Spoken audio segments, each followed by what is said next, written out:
গত 27 মে 2025 তারিখ রাত আনুমানিক 03:30 ঘটিকায় মংলা পোর্ট সংলগ্ন বেস ক্রিক এলাকায় নোংরত এমভি সেজুতি নামক বাংলাদেশি একটি জাহাজে প্রায় 12 জন ডাকাত দেশীয় ধারালো অস্ত্রসহ প্রবেশ করে।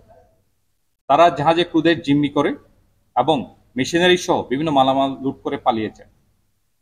বাংলাদেশ কোস্টগার্ড উক্ত ঘটনার সংবাদ পাওয়ার সাথে সাথে তাৎক্ষণিকভাবে একটি অনুসন্ধানী দল পাঠায় এবং ঘটনাস্থলে উপস্থিত হয়ে প্রাথমিক তদন্ত শুরু করে।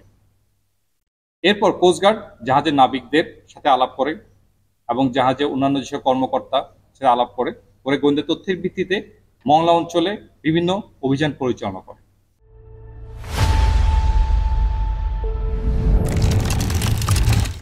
অতঃপর গত 27 মে ডাকাতি হওয়া মালামাল উদ্ধার এবং ডাকাতির সাথে সংশ্লিষ্ট 3 জন ব্যক্তিকে আটক করা হয়। এই জাহাজে নাবিকরা গত 6 থেকে 7 মাস ধরে সঠিকভাবে বেতন পায় না।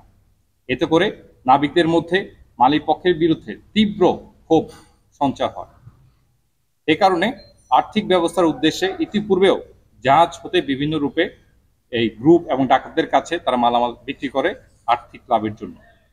গ্রেফতারকৃত ব্যক্তিরা জানায় তারা জাহাজের চিফ ইঞ্জিনিয়ার এর তত্ত্বাবধানে স্থানীয় দুষ্কৃতিকারীদের সঙ্গে মিলে একটি ডাকাতি নাটক সাজিয়ে লুটকৃত মালামাল বিক্রির মাধ্যমে অর্থ ভাগাভাগি পরিকল্পনা করে। দুর্ভাগ্যজনক হলেও এত বড় ঘটনা সম্পর্কে সহায়তা চেয়ে জাহাজের মালিক পক্ষ ক্যাপ্টেন শফিকুল সাহেবের ঘটনাস্থলে আসার অনুরোধ হলেও তিনি অপারগতা প্রকাশ করেন।